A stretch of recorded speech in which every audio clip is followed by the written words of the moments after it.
श्रील प्रभुपाद बहुत अच्छी तरह से समझाए हैं।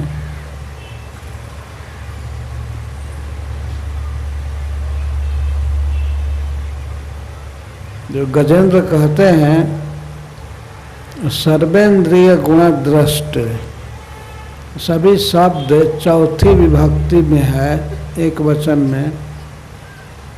इसको संप्रदान कहते हैं।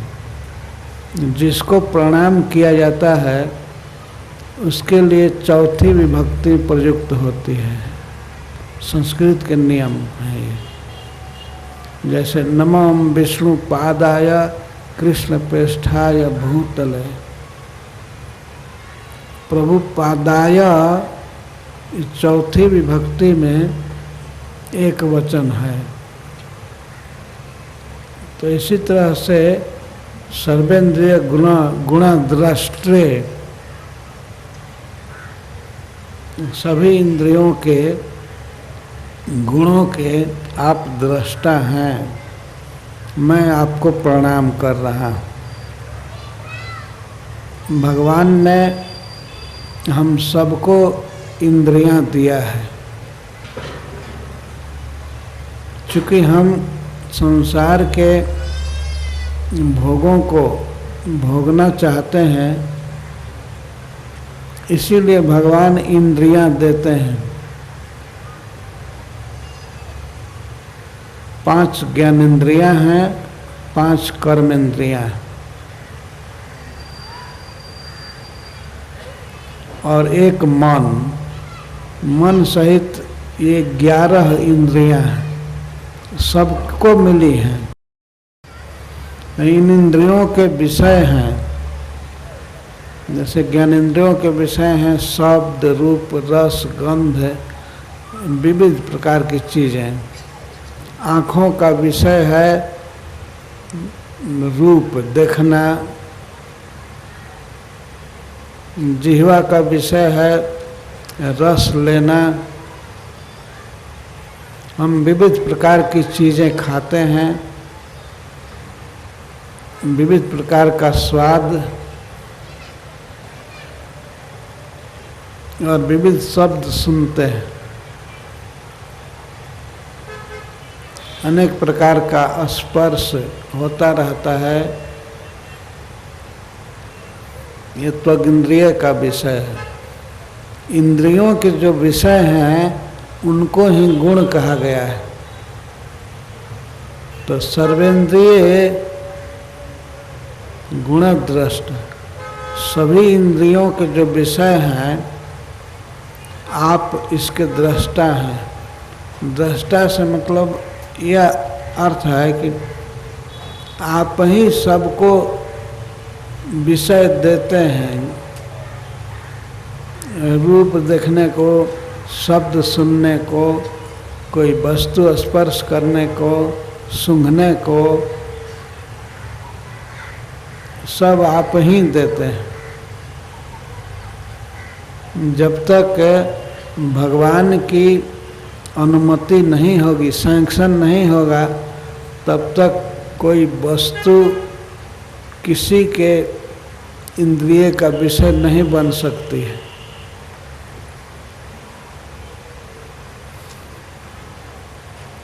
इस प्रकार श्रील प्रभुपाद जी कहते हैं इसके भावार्थ में कि भगवान स्वयं कहते हैं गीता के 15वें अध्याय में कि सर्वस्य चाहम हृदय सन्निविष्ट, मैं सभी प्राणियों के हृदय में हूँ और मुझसे ही स्मृति, ज्ञान, विस्मृति सब आते हैं। यदि भगवान इंद्रियों में शक्ति न दें तो इंद्रियां कोई भी विषय ग्रहण नहीं कर सकती हैं।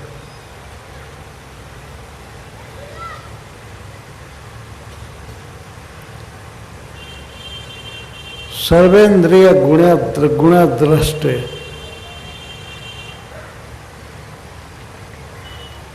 आँखें रहेगी, आँख रहेगी कान रहेगा, जिह्वा रहेगी, लेकिन भगवान अगर हृदय में न रहें तो कोई इंद्रिय काम नहीं करेगी।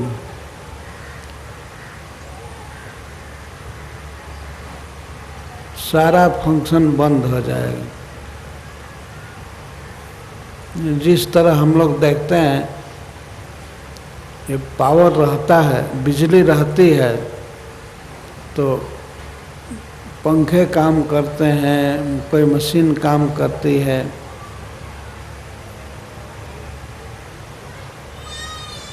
लेकिन बिजली ऑफ हो जाने पर कोई भी बिजली से चलने वाली मशीन काम नहीं करती है। तो सभी जीवों के हृदय में भगवान हैं और वही परम पावर हैं, परम शक्ति हैं। और वे देखने की, सुनने की सब शक्ति देते हैं,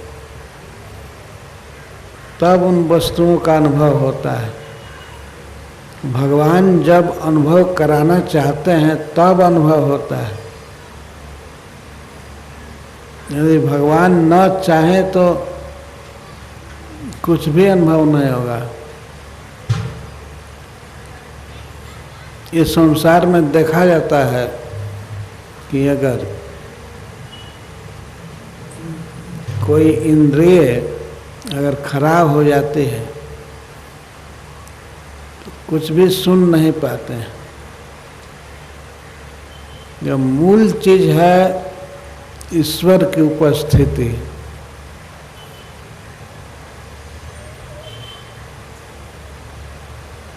भगवान की सहायता के बिना हम न कुछ देख सकते हैं, न कुछ सुन सकते हैं, न कुछ खा सकते हैं।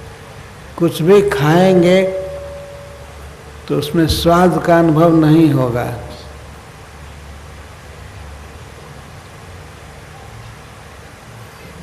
स्वाद का अनुभव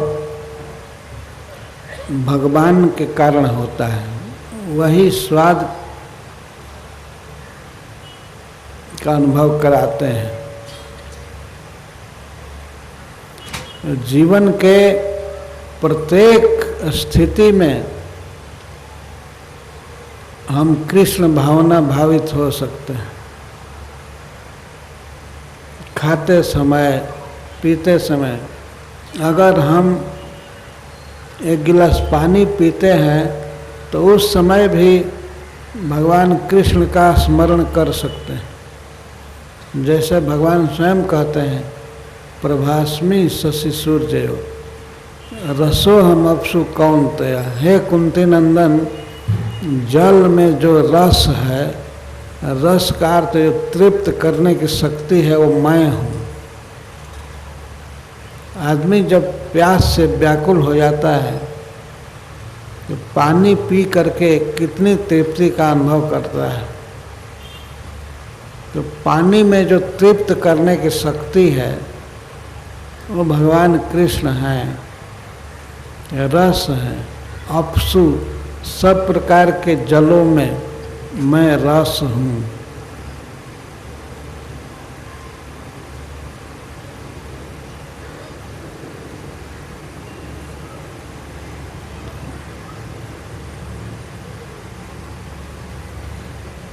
पर सब कुछ रहते हुए यदि किसी के सामने बहुत रूप प्रस्तुत किया जाए और आँखों की वृत्ति काम नहीं करे, तब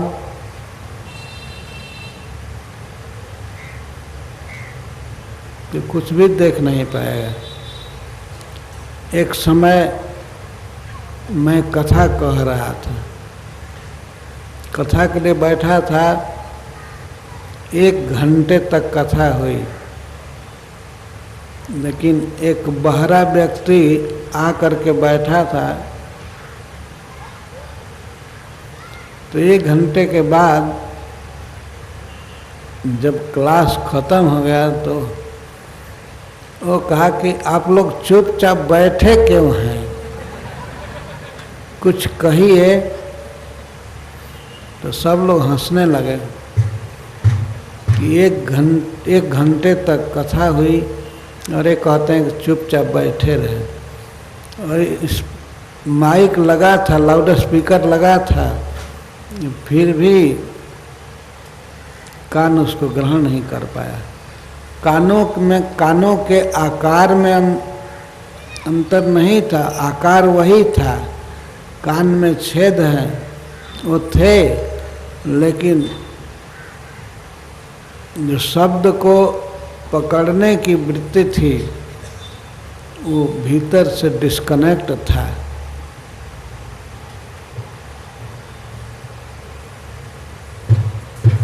तो किसी भी उपाय से व्यक्ति नहीं सुन पाता है।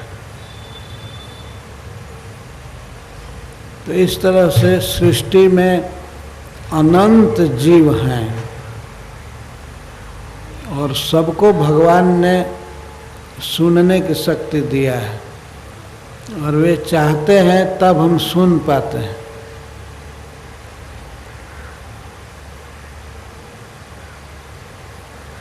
इसी तरह खाने की शक्ति है, रस ग्रहण करने की क्षमता।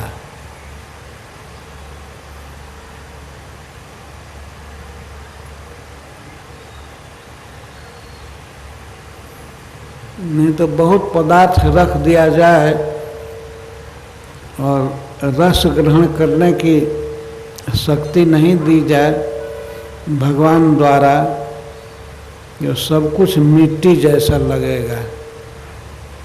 चाहे गुलाब जामुन खाए, चाहे जलेबी खाए, लेकिन सब मिट्टी जैसा। क्योंकि रस ग्रहण करने की क्षमता भगवान द्वारा नहीं दी जा रही है।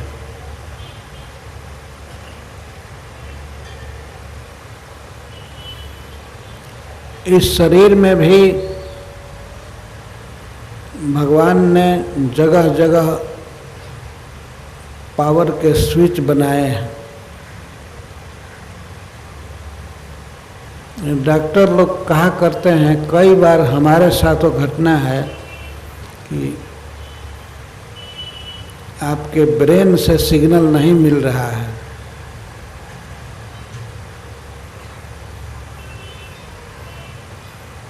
इसीलिए हाथ पैर काम नहीं कर रहे हैं।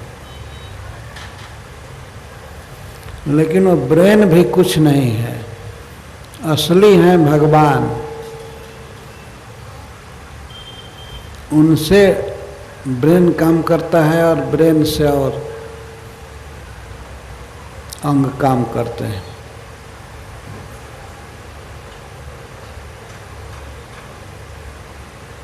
किसी वस्तु को याद करने की क्षमता भी वही देते हैं। श्रील प्रभुपाद जी कहते हैं कि हम लोग भगवान को भूलना चाहते हैं। हम सोचते हैं कि भगवान की हमारे जीवन में कोई आवश्यकता नहीं है, तो भगवान सभी जीवों की इच्छा पूरी करते हैं। वो हृदय में ही है। देखते हैं कि ये व्यक्ति हमको भुलाना चाहता है, तो भगवान जन्म जन्म में भुलाए ही रखते हैं। ठीक है, याद नहीं करना चाहता है तो भूले रहो। ओम अज्ञान तिमिरांधस्य, सारा जगत अज्ञान के अंधकार में भूला रहता है। वे स्वयं कहते हैं कि मत्तः स्मृतिर ज्ञानमपोहनम च, मत्तः मुझसे ही अपोहनम। अपोहनम का अर्थ है विस्मृति, हमसे ही विस्मृति आती है। यद्यपि वे सबके हृदय में हैं और तैयार हैं हमेशा कि मैं जीव को ज्ञान दूं, लेकिन वो ज्ञान लेना ही नहीं चाहता है, भूलना चाहता है। थोड़ी बहुत याद है वो भी भूलना चाहता है, तो भगवान सुविधा देते हैं, ठीक है सोए रहो, भूले रहो। पशु योनि में पक्षी योनि में और तृण पतंग सभी योनियों में जीव भगवान को भूला रहता है। मनुष्य देह में भी भूला हुआ है। अधिकांश लोग तो भूले ही हुए हैं। कभी कभी चर्चा चलती है भगवान की का भजन करना चाहिए। कहते हैं भगवान कौन है? हृदय में ही हैं भगवान। अब फिर भी पूछते हैं भगवान कौन है? भगवान सुन करके हंसते होंगे। भगवान कोई नहीं है, और भगवान यदि है भी तो उसका कोई रूप नहीं है। क्या नाम लें? उसका कोई नाम ही नहीं है।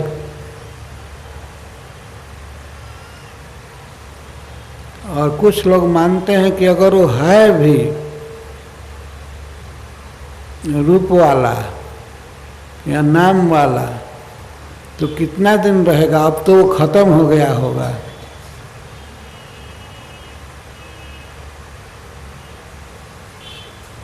अब तो यदि ईश्वर है भी तो बस निराकार।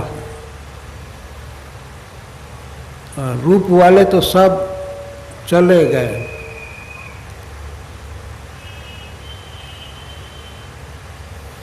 तो ये सब विस्मृति है ना। और आश्चर्य है कि विस्मृति में सारा जगत डूबा हुआ है, फिर भी भगवान के विषय में कोई न कोई फिलॉसफी बोलता रहता है।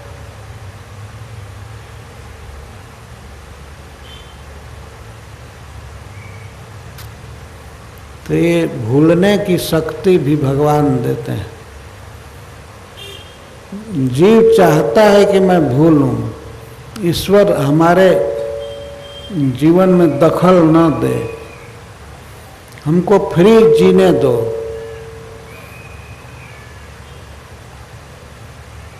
कभी कभी लोग प्रश्न करते हैं यदि हम भगवान को याद करेंगे तो बहुत डर लगेगा, और डर के मारे हम कुछ कर नहीं पाएंगे। तो इसलिए आंख बंद कर लेना ही ठीक है। भगवान को हमारे जीवन में मत आने दो। और यदि भगवान है भी तो वो क्या कर रहा है, क्या दे रहा है, क्या हमको जिला खिला रहा है? इस तरह के प्रवाद संसार में चलते हैं।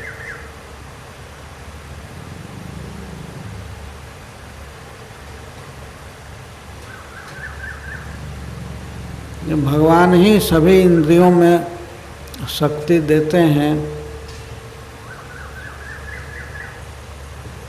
और विविध प्रकार के जो वाद विवाद होते हैं वो भी सब भगवान से ही आते हैं।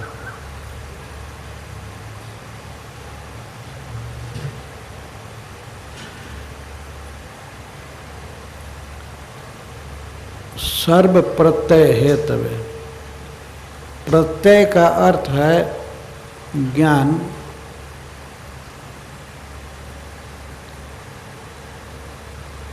इंद्रियों में जो प्रत्यय है यह भगवान का ज्ञापक है। हेतु का अर्थ है ज्ञापक। ज्ञापक मतलब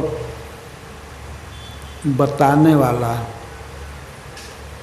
इंद्रियों की विविध क्रियाएं ये बताती हैं कि अवश्य कोई व्यक्ति है शरीर में ही जो इन इंद्रियों को शक्ति दे रहा है।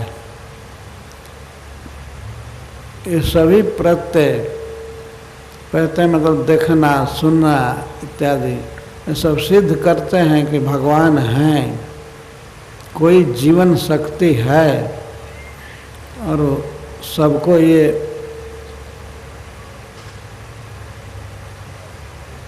शक्ति दे रहा है।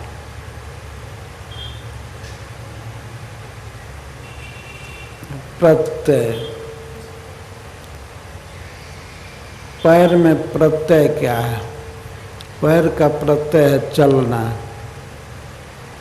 हाथ का प्रत्यय है कुछ कर्म करना, चाहे हम गाड़ी चलाएं या अन्य कोई काम, कोई शिल्प का काम करें या कुछ भी करें, इसमें हाथ की जरूरत है। हाथ में काम करने की शक्ति है। ये प्रत्यय सब भगवान से प्राप्त हैं और भगवान की सूचना दे रहे हैं।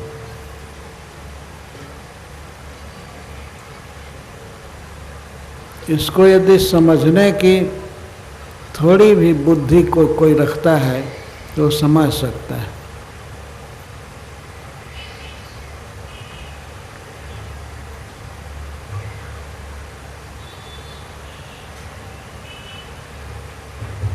थोड़ा समझने का प्रयास करना चाहिए। जब हम मर जाते हैं तो क्या हो जाता है? भगवान की शक्ति, भगवान का अंश जीवात्मा यह शरीर छोड़कर चला जाता है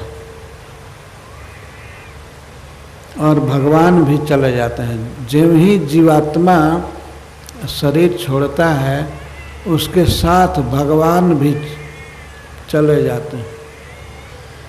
जीव का संग नहीं छोड़ते हैं।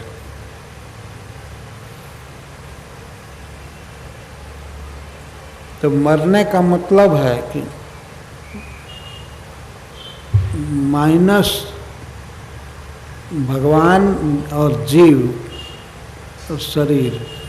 शरीर है लेकिन दो चीज़ नहीं है, जीवात्मा नहीं है और परमात्मा नहीं है।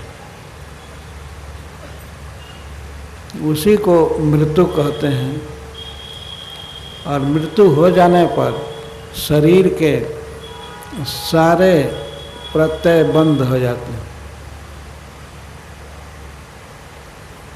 देखना, सुनना, खाना, चलना, काम करना, स्पर्श का अनुभव करना सब बंद हो जाता है।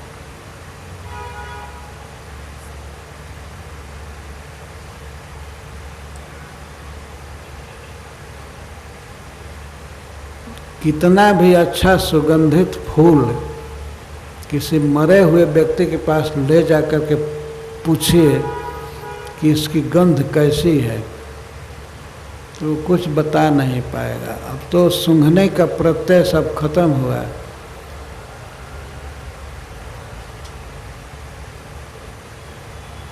तो सर्व प्रत्यय है तबे। सब प्रकार का प्रत्यय, इंद्रियों की अलग अलग क्षमता समाप्त हो जाती है। मरा हुआ व्यक्ति न कुछ सुनता है और न तो देखता है। अगर उसके पास आप कोई चाकू या कोई चुभने वाली चीज़ आँख के पास ले जाइए तो वो प्रतिकार नहीं करेगा। जब तक जीवित हैं तब तक आँख कुछ भी गड़ने नहीं देती। अगर कुछ आँख के पास जाता है तो पहले पलकें बंद हो जाती हैं।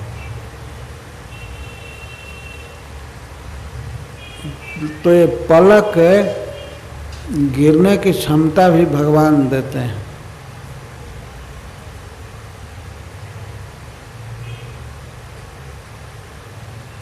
आँख में देखने की शक्ति तो भगवान देते ही हैं।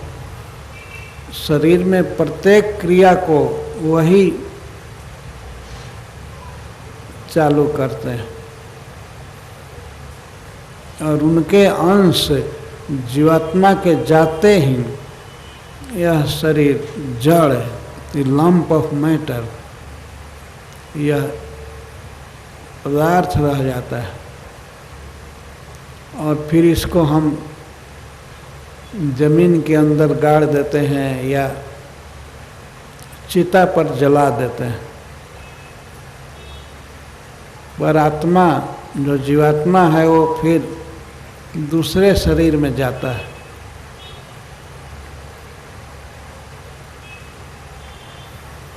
शरीरम जद अवापनोति जच्च अप्युत्क्रामति ईश्वर।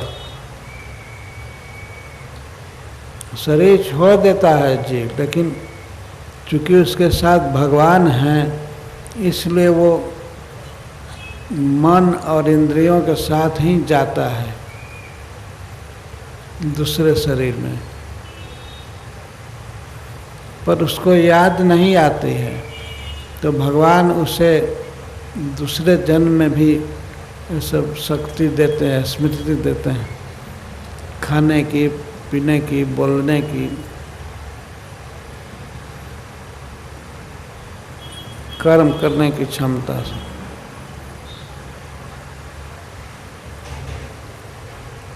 जन्म जन्म में भगवान साथी हैं। ये कितना बड़ा ज्ञान है कि ऐसे प्रभु को हम भुला देते हैं, जो प्रभु हमको कभी नहीं भूलते हैं।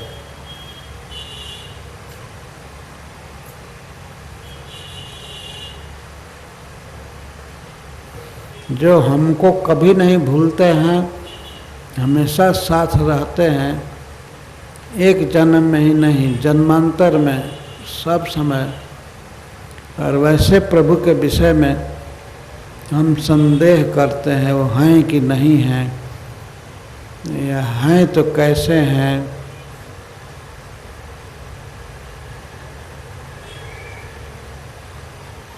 कितने लोग तो अपने को नास्तिक कहने में गौरव मानते हैं अपना, पर नास्तिकों को भी भगवान ही सब सुविधा और शक्ति देते हैं।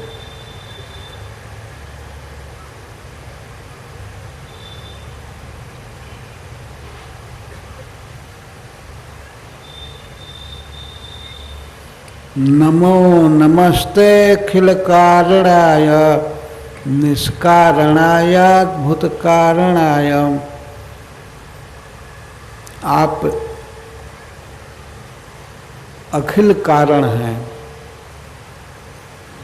अखिल कारण का अर्थ है सबका मूल, सबका कारण। जितने जीव हैं और जितनी भी वस्तुएं हैं, सबके आप मूल कारण हैं।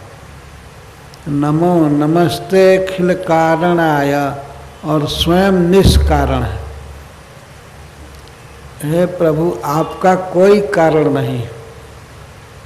निष्कारणाय, अद्भुत कारणाय, और आप अद्भुत कारण हैं।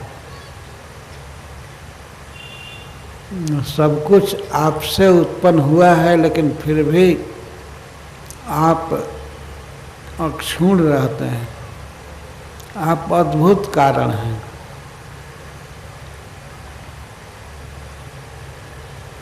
भगवान से सारा विश्व उत्पन्न हुआ है, सारी वस्तुएं, सारे प्राणी, सभी। लेकिन भगवान पहले से जैसे हैं वैसे ही अभी भी हैं। और ये सभी प्राणी पदार्थ एक दिन भगवान में लीन हो जाएंगे, फिर भी भगवान वैसे ही रहेंगे। भगवान को कोई अपच नहीं होगी। सारे जगत को खा करके भगवान कोई ज़्यादा मोटे नहीं होते हैं, और सारा जगत उनसे निकलता है तो वो कोई क्षीण नहीं होते हैं। तो ये अद्भुत कारण है।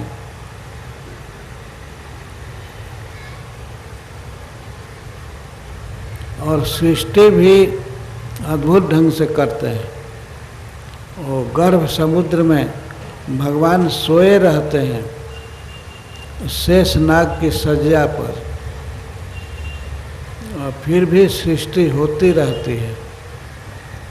उनसे ब्रह्मा जी उत्पन्न होते हैं, और ब्रह्मा जी बहुत सृष्टि में सहयोग करते हैं।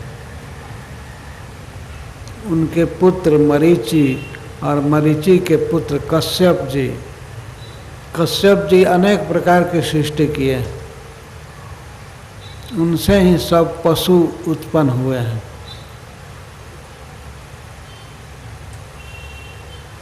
और पक्षी,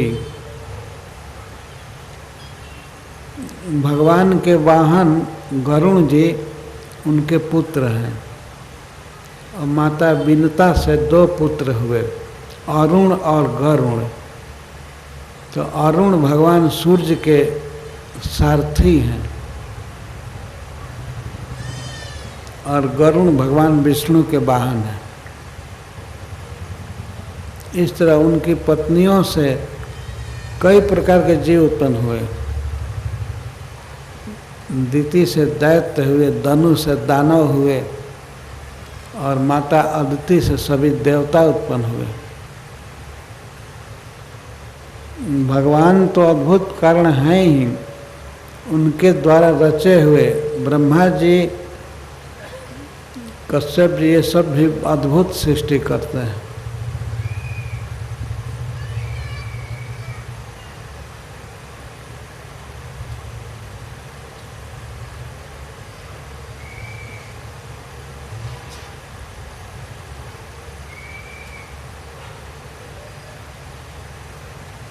भगवान अद्भुत कारण हैं।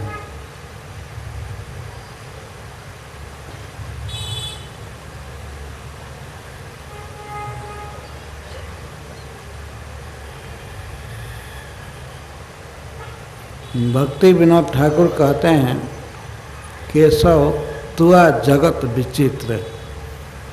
हे कृष्ण, आपका बनाया हुआ ये जगत विचित्र है। इतना विशाल समुद्र और अनेक विचित्र प्राणी इस संसार में हैं।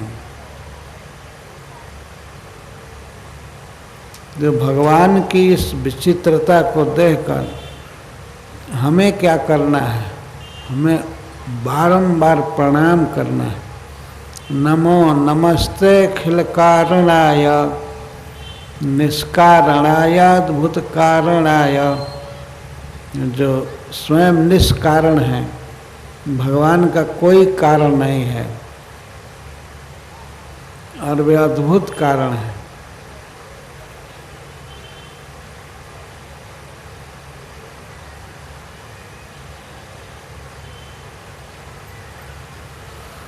उसके बाद कैसे है श्लोक? नहीं, इसी श्लोक में आधा कैसे? सर्वागमनाय महार्णवाय नमोपवर्गाय परायणाय। तो यदि कोई पूछ सकता है कि भगवान इस तरह से अद्भुत कारण हैं जगत के और उनका कोई कारण नहीं है, तो इस विषय में आप प्रमाण क्या है आपके पास? यदि गजेंद्र से ही कोई पूछ दे कैसे आप इस बात को कह रहे हैं, तब वे कहते हैं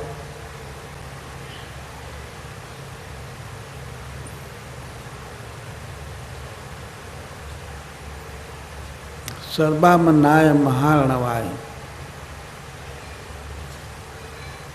इसके प्रमाण हैं वेद। आमनाय कहते हैं वेद को, और वेदानुगत सभी ग्रंथ है, उनको भगवान ने बहुवचन में कहा वेदैश्च सर्वैः अहमेव वेद्यो। इसके प्रमाण हैं वेद, वेद पुराण, वेद उपनिषद, पुराण, महाभारत, रामायण, ये सब वैदिक ग्रंथ हैं। और भगवान एक महासमुद्र की तरह हैं। जैसे सब ओर से नदियाँ, सब ओर से स्रोत बह करके अंत में समुद्र में गिरते हैं, उसी तरह ये समस्त वेद वेदांत, ब्रह्मसूत्र, उपनिषद, पुराण, इतिहास, ये सब आपका इसी रूप में वर्णन करते हैं। सबका पर्यवसान आप में है। जो सबसे बड़े ये प्रमाण है। इस मानव जगत में, मानव समाज में सबसे बड़ा दान भगवान का है कि सृष्टि करने के साथ भगवान ने वेद दिया है, वैदिक ग्रंथ दिया है। इनको पढ़ करके, सुन करके हम समझ सकते हैं कि भगवान सब कुछ हैं और भगवान हमारे जीवन के परम लक्ष्य हैं। इनको पढ़े बिना, सुने बिना भगवान को नहीं समझा जाएगा। इसीलिए श्रील प्रभुपाद जी जब प्रचार चालू किए तो उन्होंने वैदिक ग्रंथ दिया है। भक्ति रसामृत सिंधु, चैतन्य चरितामृत, श्रीमद् भागवतम और श्रीमद् भगवत गीता यथावत ये दिया उन्होंने। क्योंकि इसके बिना, इन ग्रंथों के बिना भगवान का सत्य ज्ञान नहीं होगा। ये सभी ग्रंथ भगवान का प्रतिपादन करते हैं। जैसे सभी स्रोत, सभी नदियाँ महारणों में गिरती हैं, तो आप में सभी ग्रंथों का पर्यवसान है। वेदैश्च सर्वैरहमेव वेद्यो, समस्त वेदों के द्वारा मैं ही वेद्य हूँ। वेद्य का अर्थ है जानने योग्य, और सबका तात्पर्य। ये ग्रंथ इसीलिए हैं, ये क्या बताते हैं, ये मेरा ही वर्णन करते हैं। यदि भगवान से पूछा जाए कि आप कैसे कहते हैं कि ये मेरा ही वर्णन करते हैं, तो भगवान कहते हैं वेदांत कृत, मैं ही वेद बनाया हूँ, वेद का निर्माता मैं हूँ, और वेद को जानने वाला भी मैं हूँ। वेदवित् एवच अहम्, मैं ही वेद को जानने वाला हूँ, मैं ही वेद का निर्माता हूँ, और वेद के द्वारा जो प्रतिपाद्य तत्व है वो भी मैं हूँ।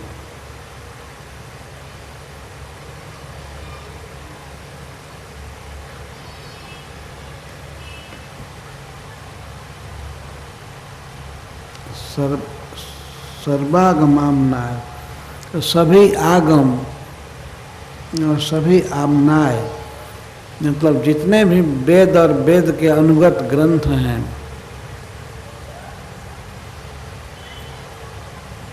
सबका पर्यवसान भगवान कृष्ण में है।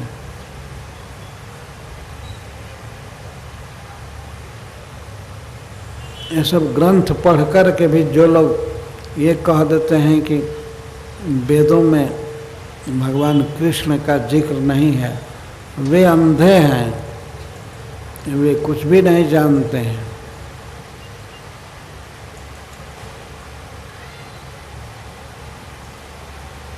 सर्वागमाम्नाय महार्णवाय नमोपवर्गाय परायणाय।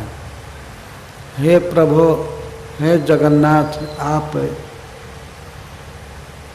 सभी वेदों के द्वारा प्रतिपाद्य हैं। सभी वैदिक ग्रंथ आपका ही वर्णन करते हैं। अगर कहीं कुछ कोई देवता का वर्णन है तो सब मिला करके तो कृष्ण में ही उसका पर्यवसान है।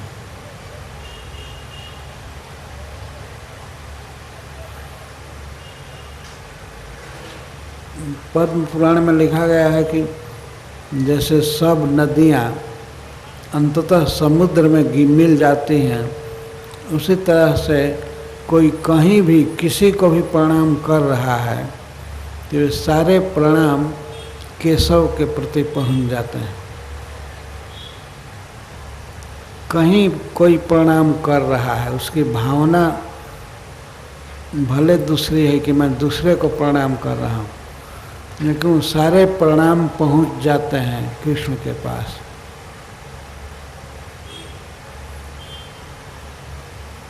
क्योंकि सभी जीव उनसे उत्पन्न है। कोई नदी किसी दूसरे नदी में मिल जाती है, लेकिन अंततः वह समुद्र में गिरती है, तो उसका पानी समुद्र में मिल जाता है। तो हम किसी को प्रणाम कर रहे हैं तो प्रणाम श्री कृष्ण के प्रति चला जाता है, क्योंकि श्री कृष्ण के द्वारा दिए गए तेज को हम प्रणाम कर रहे हैं। किसी व्यक्ति को प्रणाम कर रहे हैं, वह व्यक्ति हुआ कैसे? तो भगवान की ही शक्ति है, भगवान की तटस्थ शक्ति है। किसी विद्वान को, किसी नेता को या किसी सुंदर व्यक्ति को आप प्रणाम करते हैं या आदर करते हैं, वो सारा आदर भगवान के पास पहुंच जाता है।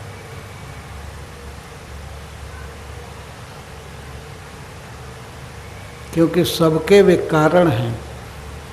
किसी में कोई विशेषता है तो कृष्ण की दी हुई है। जज्जद विभूति मत सत्वम श्रीमद ऊर्जित में होगा।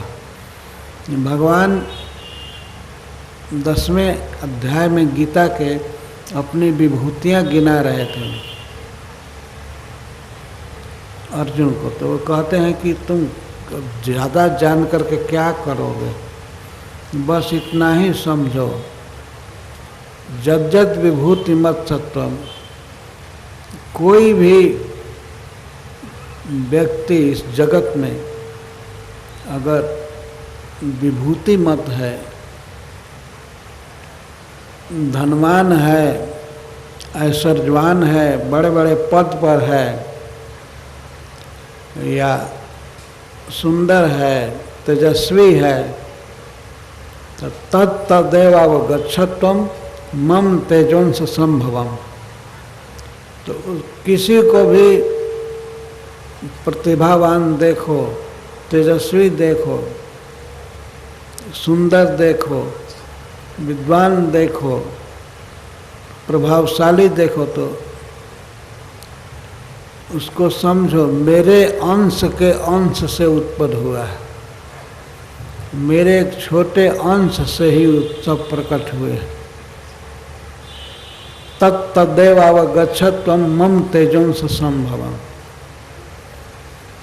भगवान से स्वतंत्र कोई नहीं है, सब उन पर आश्रित हैं, उन्हीं के कारण टिके हैं, जी रहे हैं, उन्हीं के कारण प्रतिभा है या सौंदर्य है या तेज है। तो उसी को गजेंद्र जी कह रहे हैं, सर्वागमाम्नाय महार्णवाय। समस्त शास्त्रों के, वैदिक ग्रंथों के आप पर्यवसान हैं, आप प्रतिपाद्य हैं। वे डायरेक्ट या इनडायरेक्ट आपका ही वर्णन करते हैं। कोई ये भ्रम न करे कि कहीं कहीं गणपति जी का वर्णन है, कहीं पर भगवान सूर्य का वर्णन है, कहीं पर माता दुर्गा का वर्णन है, किसी में ब्रह्मा जी का वर्णन है, किसी में शंकर भगवान का वर्णन है। लेकिन ये सब आए कहाँ से? सब मिला करके भगवान कृष्ण का ही वर्णन है सब जगह। सारे उन प्रभु को मैं प्रणाम कर रहा हूँ। गजेंद्र कहते हैं नमोपवर्गाय परायणाय, हे प्रभु आप अपवर्ग हैं, इस पवर्ग से परे अपवर्ग, आप मोक्ष स्वरूप हैं।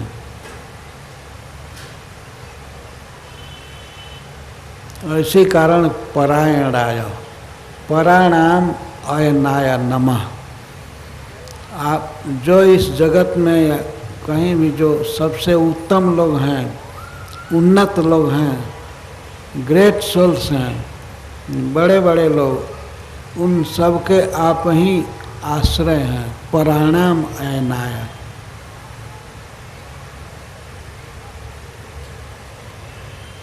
इस संसार में हम लोग देखते हैं कुछ लोग किसी राजनेता की शरण लेते हैं, कोई देवता की शरण लेते हैं, कोई देवी की शरण लेते हैं, लेकिन ये समस्त देवता और देवी भगवान की शरण में है। ऐसे भगवान को मैं प्रणाम कर रहा हूँ।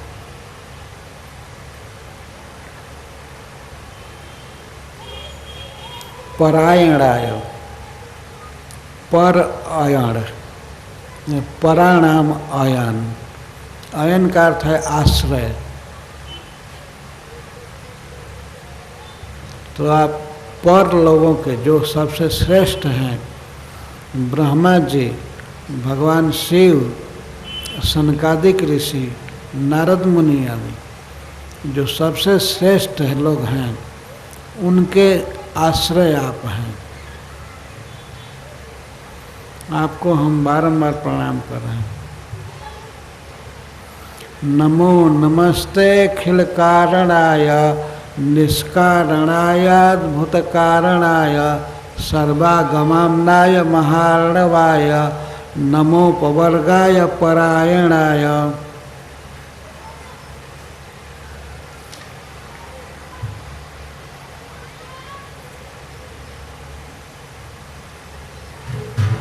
गुणारणी छन्न चिदुष्म पाय, तच्छोभ विस्फुर्जित मानसाय।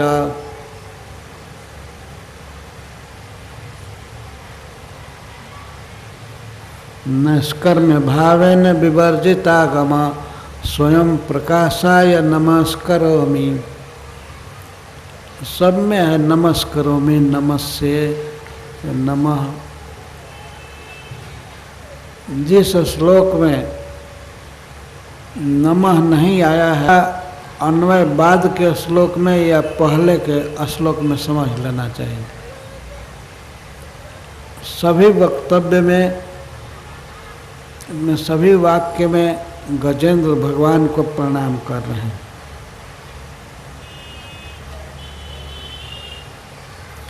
गुणारणी छन्न चिदुष्म पाय, गुण का अर्थ है भौतिक पदार्थ। गुण रूपी अरणि, जिस प्रकार अरणि काष्ठ में अग्नि छिपा रहता है,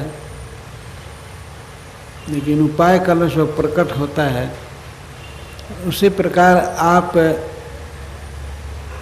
भौतिक पदार्थों में छिपे रहते हैं। आपका उष्मपा, आप ज्ञानाग्नि, हे प्रभु आप पूर्ण चिन्मय रहते हैं।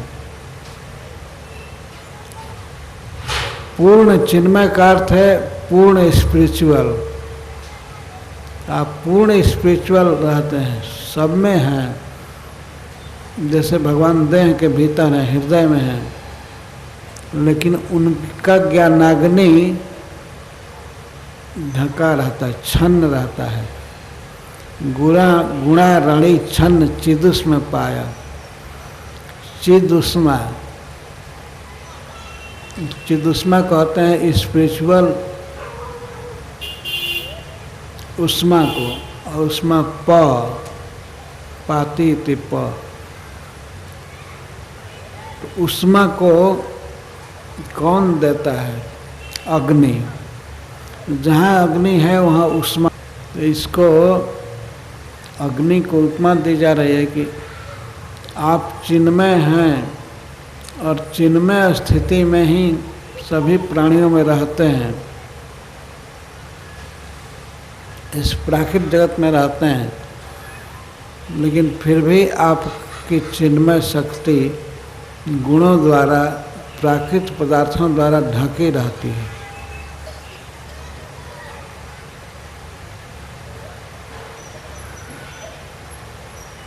गुणा रड़ी छन्न चिदुष्म पाया तक्षोभ वीर सूर्यत मानसाय। और जब प्रकृति के गुणों में रजोगुण, तमोगुण, सतोगुण में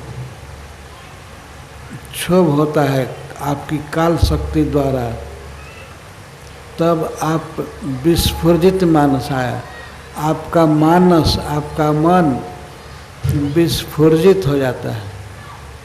विस्फुर्जित का अर्थ है कि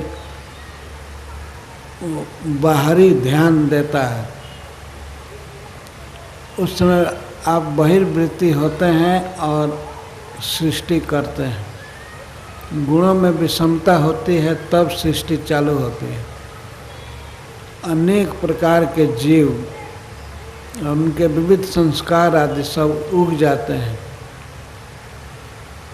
तो आप विविध जीवों के कर्म को, कर्म फल को चालू कर देते हैं। अन्य समय में आप अंतःवृत्ति वाले रहते हैं, लेकिन गुणों में क्षोभ होने पर आपको ये संसार रचने की इच्छा होती है। विस्फुर्जित मानसाय, आपके मानस में ये इच्छा होती है कि मैं अब दुनिया बनाऊं। सृष्टि के पहले भगवान अकेले रहते हैं और वे कभी कभी सोचते हैं कि मैं अकेला क्या रहूँगा, अब कुछ रचना करना चाहिए। तो रचना करने के लिए वो कोई प्रकृति पर दृष्टिपात करते हैं, उसके गुणों में क्षोभ हो जाता है। तो भगवान प्रकृति में सारे जीवों को दे देते हैं। जैसे किसान अपने घर में रखे हुए बीज को खेत में बो देता है, इसी तरह भगवान अपनी ही माया शक्ति में जीव रूप बीज को दे देते हैं, सभी जीवों को देते हैं और उस पर देखते हैं प्रकृति पर, तो शक्तिशाली हो जाती है और भगवान के प्रभाव से वो सभी जीवों का देह बनाती है, उनका भोग बनाती है, सब कुछ खाने को देती है और इस तरह से संसार सृष्टि प्रवाह चालू हो जाता है। ऐसे भगवान को मैं नमस्कार कर रहा हूँ। गुणा रणी छन्न चिदुष्म पाय तक्षोभ विस्फुर्जित मानसाय नैष्कर्म भावेन